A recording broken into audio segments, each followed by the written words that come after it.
Carl knew that on one of these shores stood William Hamilton's lavish mansion, and there the detective had hopes of finding a way out of the area. A phone, a truck, and who knows, under the luxurious paneling and damask carpets, he might be able to find answers to his questions.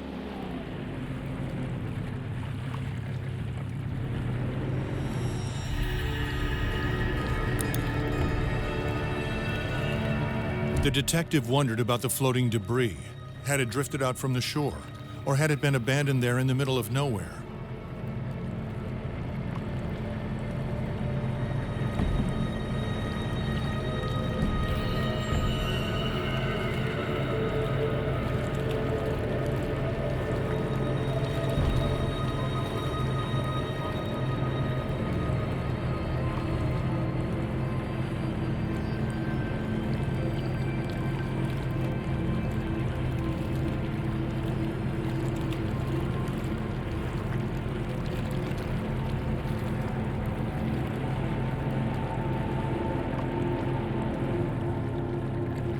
Carl saw a boat in the distance, clearly piloted by one of his own. Had he finally made it to civilization? His hopes were immediately drowned out by the sounds of gunshots. Time to flee again, and fast.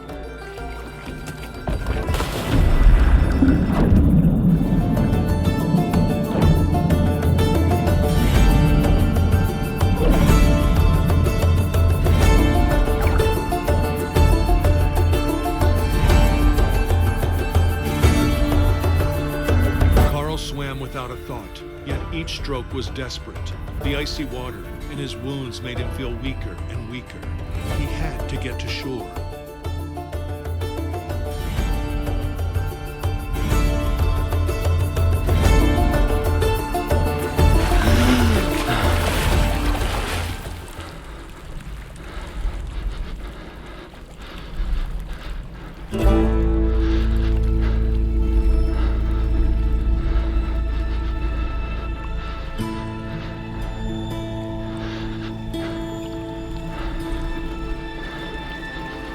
The bleeding and the hypothermia were tearing at Carl's poor body. When he finally saw a light in the distance, he was filled with a faint sense of hope. Could it be a refuge?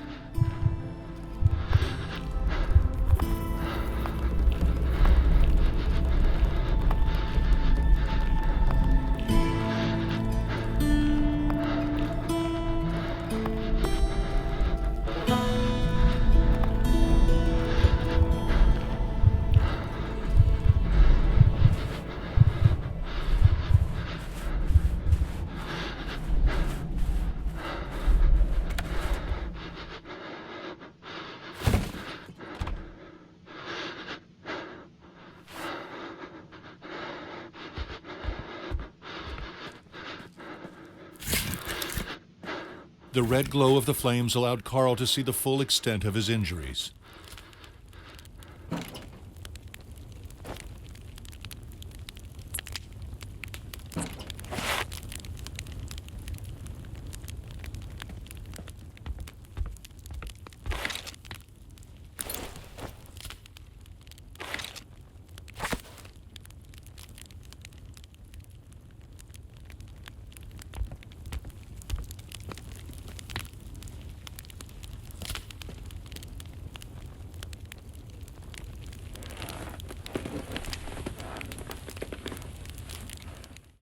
Take a moment today to thank the boldness of our government and our shareholders. William Hamilton built his venture on the ashes of the Second World War.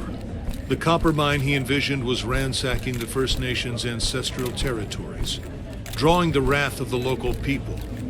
It definitely took nerves of steel to stay the course despite all this hostility. Before long, in the face of William Hamilton's cold and uncompromising stance, the petitions and peaceful protests turned into sabotage, vandalism, and other criminal acts. The industrialists' private properties also encountered the wrath of the demonstrations. Carl Faber, a veteran of the Korean War, was hired from Montreal as a private detective to shed some light on this whole thing. But at the end of his journey to northern Quebec, the detective did not only encounter property damage, He also came face to face with the corpse of William Hamilton. The strangeness only kept building throughout the investigation. A powerful, unseasonable blizzard hit the region. Bodies frozen in unbreakable ice appeared. The local fauna began to act strangely and aggressively. Carl Faber began to doubt his own sanity.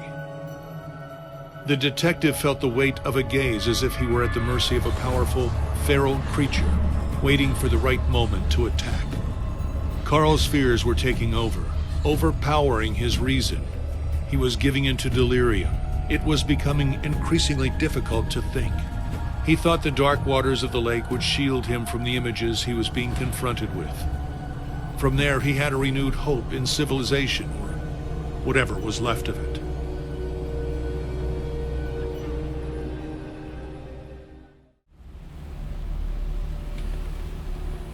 Carl struggled to wake up.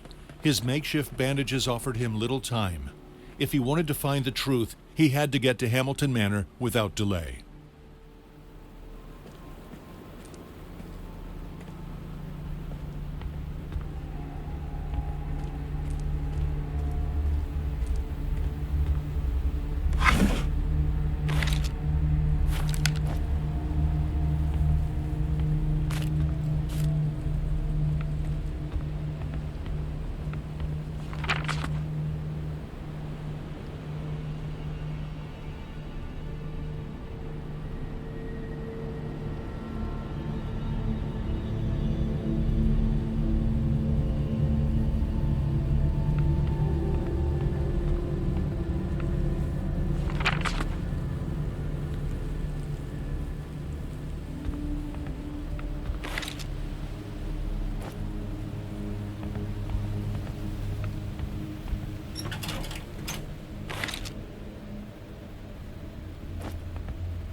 Carl left his makeshift refuge. He knew where he was going, a more comfortable but otherwise unsettling place, Hamilton's mansion.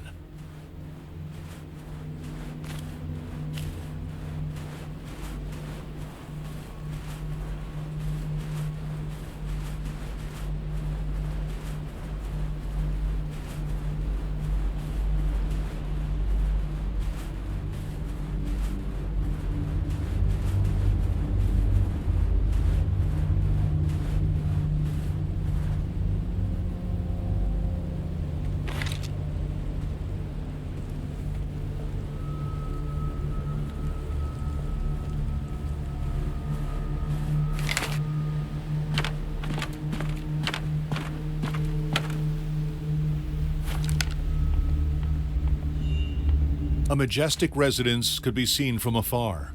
It overlooked the area like a fortress.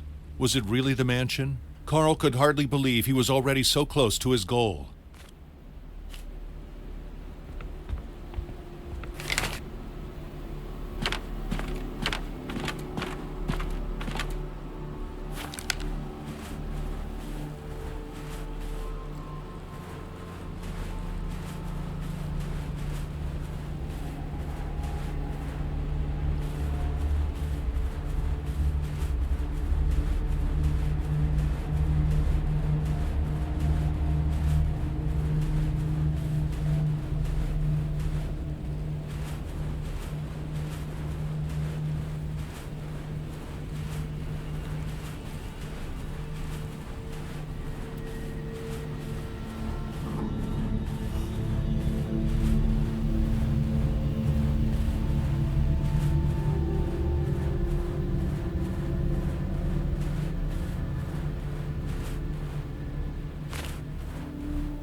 He knew that wolves do not attack people, but still, he had to be careful.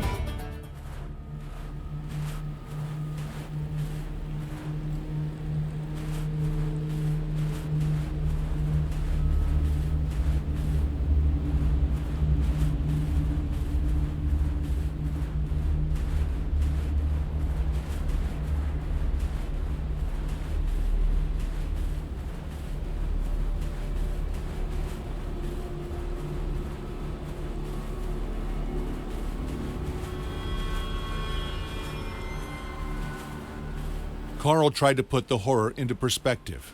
Accidents happen, and in the inhospitable far north, it happens more often than not. Nevertheless, a feeling of déjà vu stayed with him, as if the carnage was not over.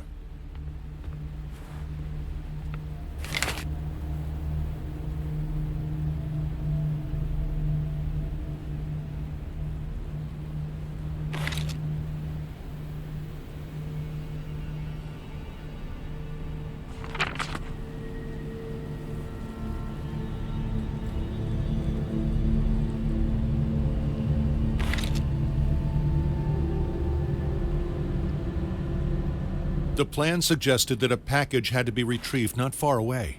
Carl had to keep his eyes open. A magnetic card, the HMC, was definitely equipped with the latest technology. What could it open?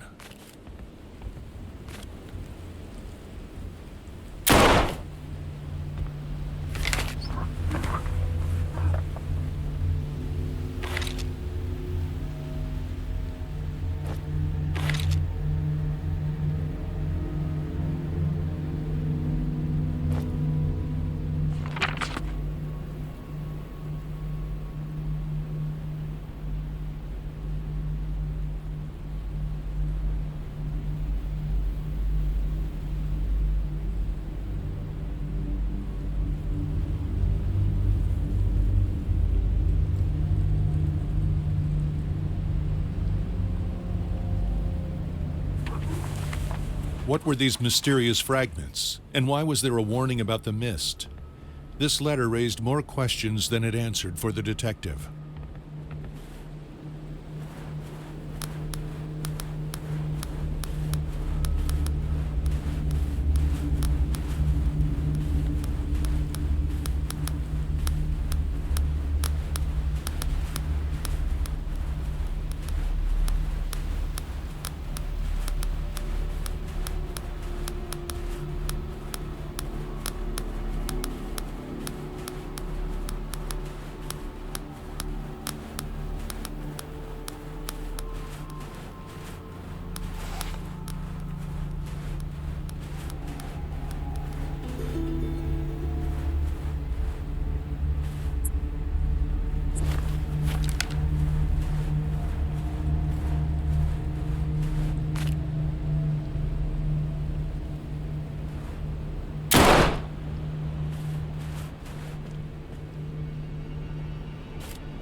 This was the mansion of the late William Hamilton.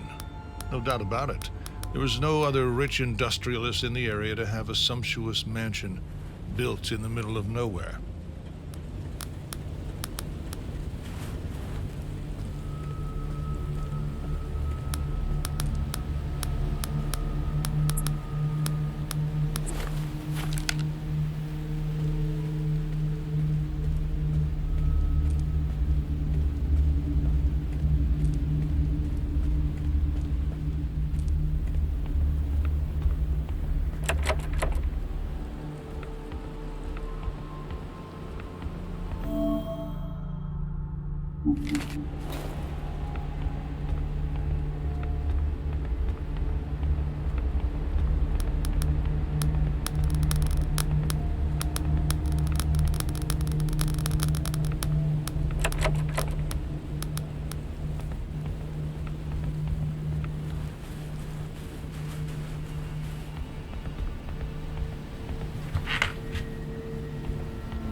Added to the mayhem was violence.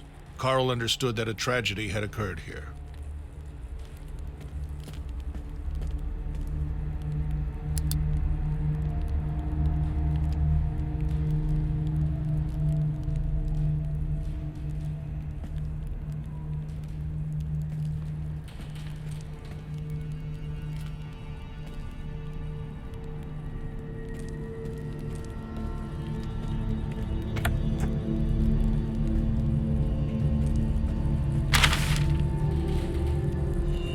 Carl was overcome with a strange emotion. The crossword puzzle was in French, so he guessed it was the work of a Hamilton employee and not Hamilton himself. Carl was overcome with a strange emotion. The crossword puzzle was in French, so he guessed it was the work of a Hamilton employee and not Hamilton himself.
Carl could feel his muscles weakening, his breath wheezing, his body going numb.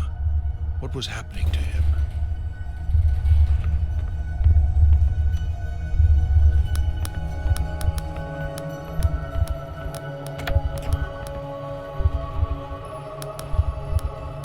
The floor was rocking. The walls seemed to be running from Carl's hands as he tried to steady himself. Something was not right.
struggling to move forward. His feet could hardly find their way in front of him. He doesn't know which way he came from or the way he's going. Everything seems to be going in a circle, a spiral carrying him. He doesn't know where or how.